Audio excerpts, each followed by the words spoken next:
I would be totally remiss if I wasn't going to talk to you about Mark and Huldah Buntain.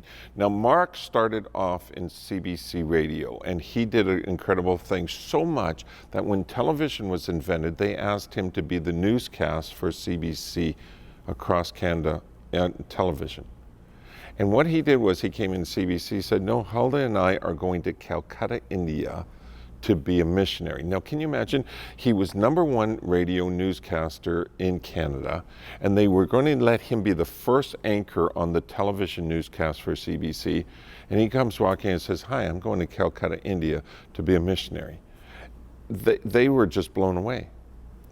But see, Mark and Huldah Buntain, what they did was they followed God. They had little Bonnie, she was 8 months old.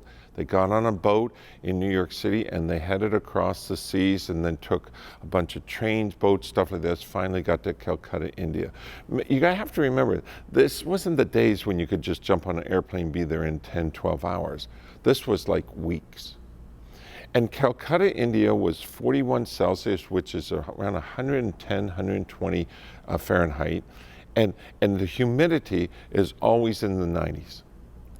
And there they were without air conditioning or anything in a city that had no Christianity at all. And they started leading people to Christ. Now, here's the craziest thing. They just trusted God. And they built churches, they built a hospital, they built schools, they feeding program, they built a school for nurses. Incredible what they did.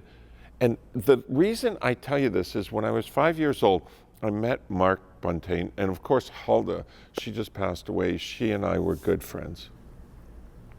But Mark Buntain showed me a man who could have been incredibly famous in Canada, gave it all up to go to Calcutta, India, to be a Holy Spirit minister. And here's his key. He trusted God. He didn't put his schedule in front of God's schedule. He didn't put his, in front of God's. God was first. Hey, do you trust God? Don't tell me you trust God. Let's see it. Mark Buntain, Huldah Buntain, both of them. I mean, she died at 96 and she retired at 95 when she preaching. And her whole life was just trust God. Do you trust God? Well, here's the key. Let the Holy Spirit work with you and you work with the Holy Spirit. Trust God. Have a great week.